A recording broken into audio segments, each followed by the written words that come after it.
Celeb Savant is a career retrospective type interview focusing on singers, actors, and industry experts. Join Barrett Edelstein now as he dives into the entertainment world.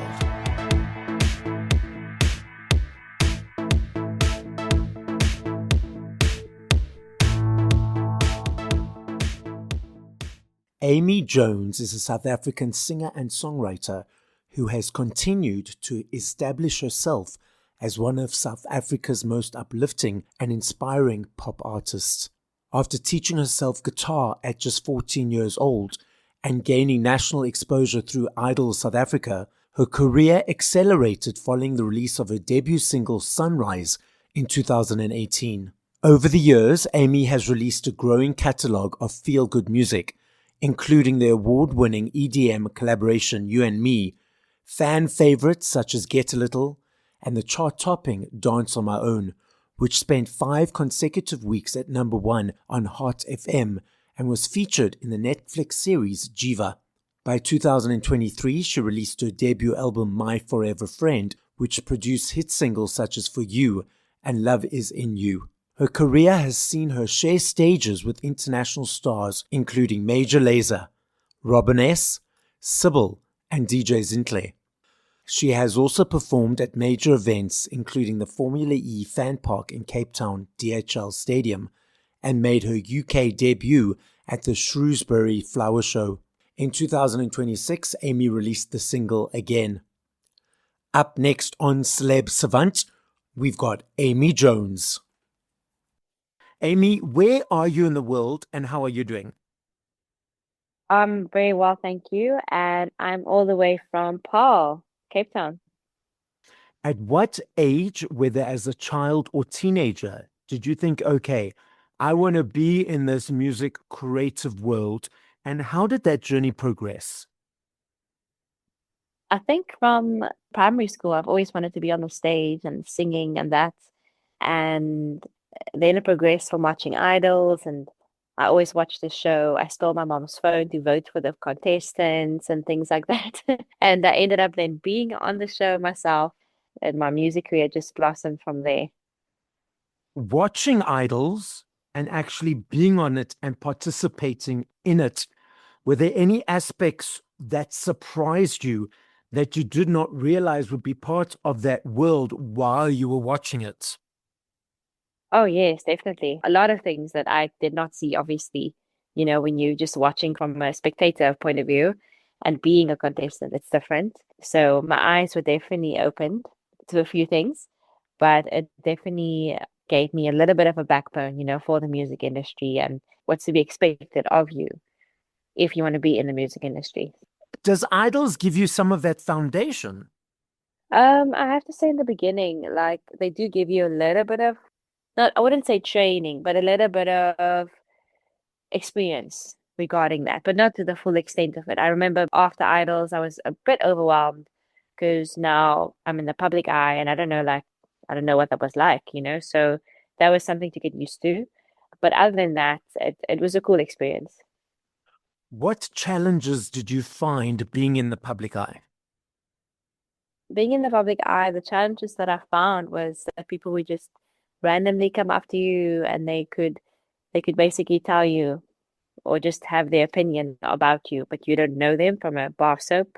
That was pretty interesting.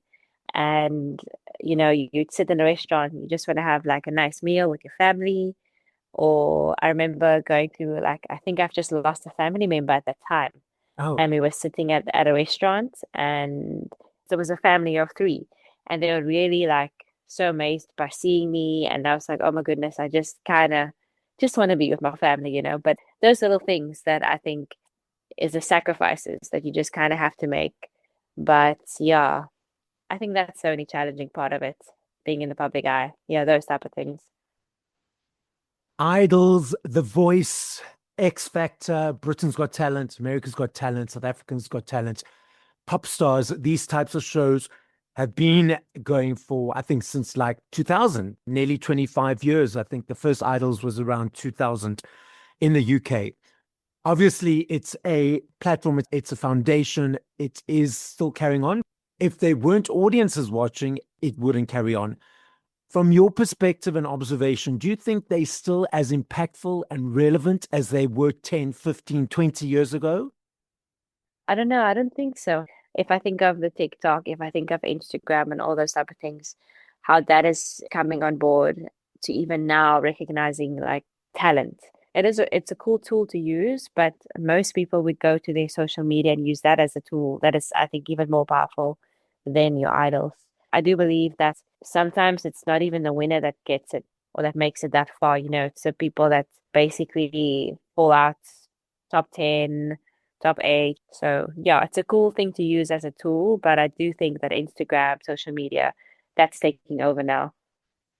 From your perspective and observation, do you Yeah. feel that sometimes some of the contestants think, okay, well, I'm finished now. I won, whether I was top 5, top 16, top 20, whatever the number was.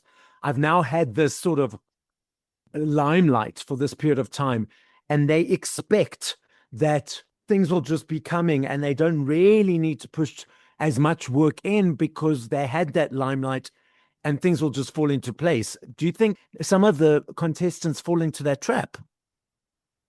I do think so, hey. I do think some of them maybe fall into that trap. But I think also what's important is your support system after idols. Who's there to support you? Who's there to back you? I think that also plays a big role in what you think, should I still be pushing hard or should I just wait for the opportunity because I've gotten so far in idols? Yeah, so I think it's got all to do with the support system behind you. Definitely. Tell us, how do you create a song? It's different for every song. And that's what I love about songwriting. So the one time I wrote a song in my room just after 12 at night, and I started with just a chorus, and then the next morning I finished the song. And the other time I'm sitting literally at the airport waiting for my husband to arrive. And then I'm like, oh my goodness, I hear this tune in my head and I record it on my phone. And then the next thing I have lyrics for it. So yeah, there's different ways of writing, but I really, really do love it. And do you ever collaborate with other writers or do you mainly write by yourself? No, I also collaborate with other writers, but I've been really, really loving collaborating with Caleb Williams. He is incredible, and we've got a good energy, good synergy working together. So yeah, he's my all-time favorite. Now, when you get into a room with a collaborator that you have as yet to work with, someone new, obviously writing is like therapy, it's vulnerability. Does it take you time to get used to that new energy? Do you discuss things, go for coffee, or do you just say, okay, well, let's just go into it? It takes a little bit of time. Obviously, you kind of get to know the person who you collaborating with, and you just trying to see, do I feel your vibe? Do you feel my vibe?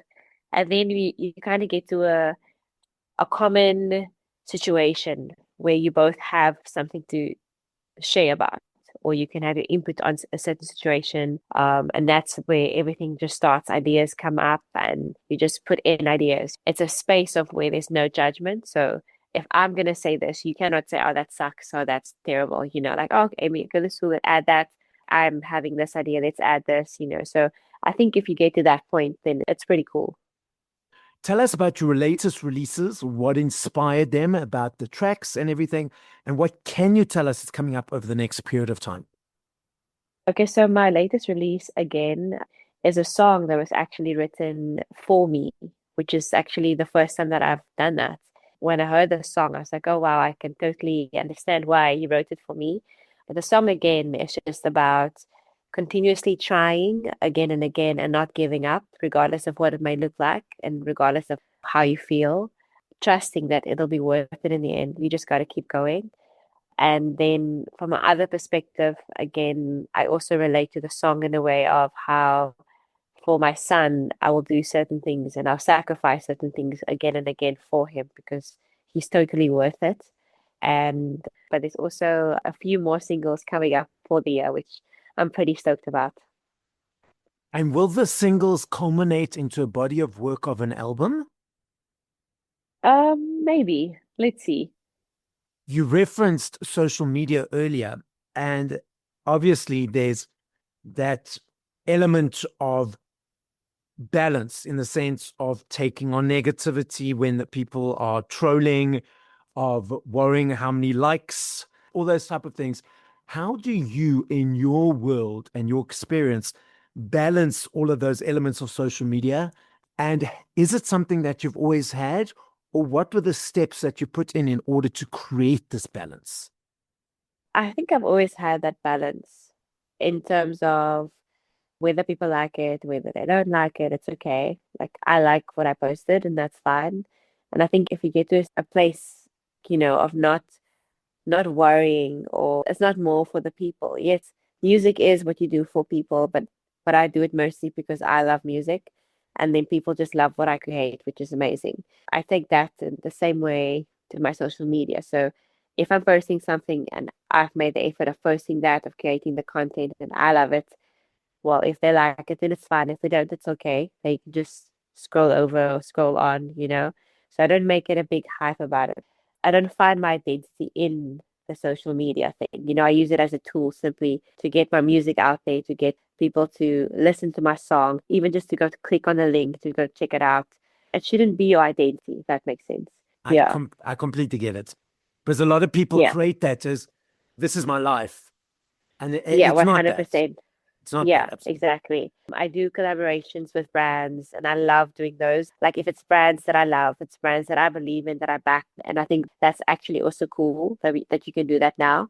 And it's cool what our social media has just, evolved over time. Going back now to recording again, and someone had written it for you. I know it was the first time that you had recorded a song that someone else had written. How do you approach that? Do you approach it the same way that you do as a song that you've recorded? Or is there sort of a different nuance in the way you do it? When I heard the song, I kind of had to listen to it a few times. And then I had to think of like, okay, this is why it was written for me. So I had to find the why first before I could step in the studio. Because otherwise, I think emotionally you wouldn't hear my voice would be like linked to the song. Yeah, it's not just the voice, it's the emotion, it's how you deliver the song. I had to first find the why behind the song. And when I found the why, I was like, okay, cool. I think I'm ready. I can do this. I can deliver the song emotionally and vocally. So yeah, How long did it take you to find that why? Was it a quick process or was it a longer process? it was quicker than what I thought, but the vocal deliverance did take a bit longer. I literally recorded the vocals for the song. If I have to think of hours, probably more than hmm, probably 18 hours. Okay. So yeah, if I have to think roughly, maybe it's even more. I don't know, but yeah, we had to go to studio back and forth just to get the deliverance properly and energy wise and everything. So that was a bit a longer of a process, but it's worth it in the end. It's a stunning song. You referenced earlier about performing live. What do you love about that? Oh, I love performing live. I love the fact that you actually get to see the people, you get to connect with them. I'm that guy that's right up in front. I'm dancing, I'm jamming. I'll take my cell phone out for maybe one or two pictures, one or two videos, and I put it away. I notice again these days, we were talking about social media, but again, at events, concerts, especially, a lot of people on their phones, they're videoing, they're posting, they're doing whatever they're doing. Now, you reference connection. From a person on the stage, potentially seeing a bunch of phones compared to a bunch of eyes or faces, do you feel that that takes away from that connection or that moment, or it's just where society is in this time? It's where society is, at this time. But it would also be cool to see faces and smiles and the reactions of people. So I do get that as well. But for me, like the person is here now and he kind of feels very cool to make this a moment and he doesn't want to forget the moment. So he's filming this moment to go back to it. So I think about that and then it makes a difference if you think about that while singing. The difference for you in performing at a festival or opening for an act or your own headline show, obviously you bring your own energy and intention into each of those scenarios. What is the difference for those different types of iterations of performance for you? The only difference would be if you're a headline act, then people actually, all of them, they come just for you, basically. and all the others are just, to like preamp them for your big performance, which is you, the artist. If I'm a opener for someone, I still see it as a headliner, because then my performance doesn't get affected by whether I'm an opener or a headliner. I still perform like I am the artist they are coming to watch. And when I do that, the confidence is still the same, the mentality, performing is still the same. My very first time when I did that, when I opened up for someone who was of much higher and bigger status in the music industry, the guy actually told my manager whilst I was singing, like, who is this person?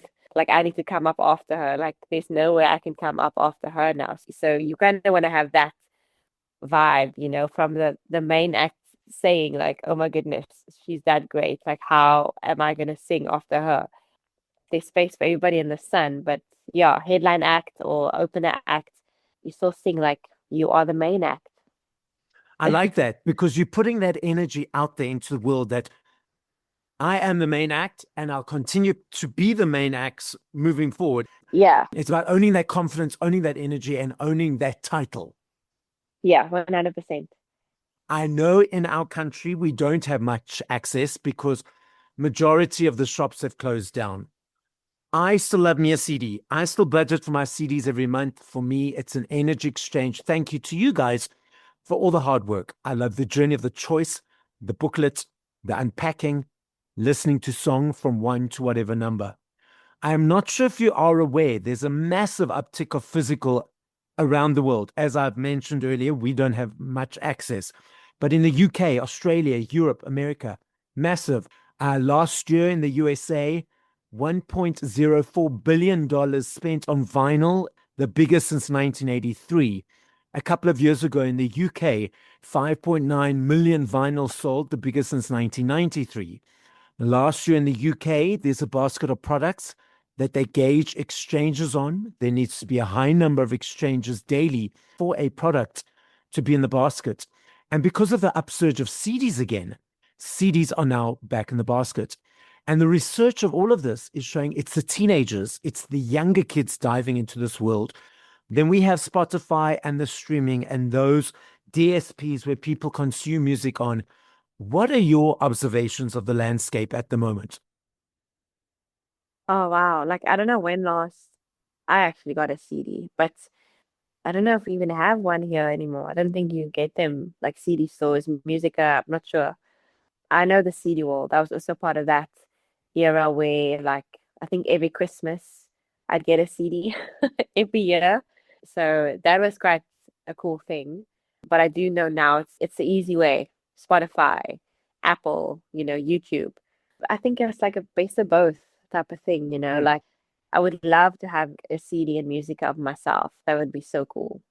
But then again, would people really go? Some people would actually. You do get those, like you say, the teams are going back to the CD, like to the old style of things. I do think that Spotify, Apple, it's just such a easier way of getting access to music.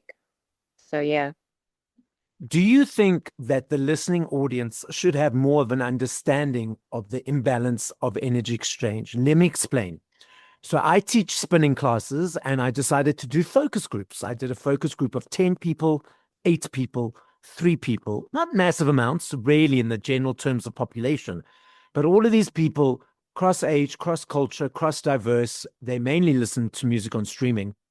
I say to these groups of people, if an artist has had 100 million streams, how much money do they think the artist has gotten in their back pocket? The first group of people said $50 million.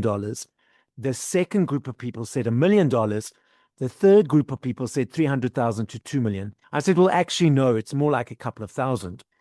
Internationally, I do know Ray, I know Snoop Dogg, I know Kate Nash, I know Lily Allen. All these artists have been speaking out about the imbalance of that exchange. I've spoken to a bunch of artists who've said that they use Spotify as their business card. So, Amy, as you can see, you're blowing up in Namibia, you're blowing up in Toronto, you're blowing up in Portugal, so you know you can go perform there. However, if the general listening audience did understand that there was less of an energy exchange for you guys in that process. They may buy more t-shirts, concert tickets, merch to help support you more. What are your thoughts? Do you think the audience needs to understand more of what's going on? I do think, yeah, I think it'll help if they have a better understanding of what actually is going on. It's not just about clicking play, but I do get the whole business card thing. We also use it as a business tool to see where the music is listened more, what countries, what places. So then maybe you could go perform there. So it would help, I think, if people had a better understanding of it, definitely.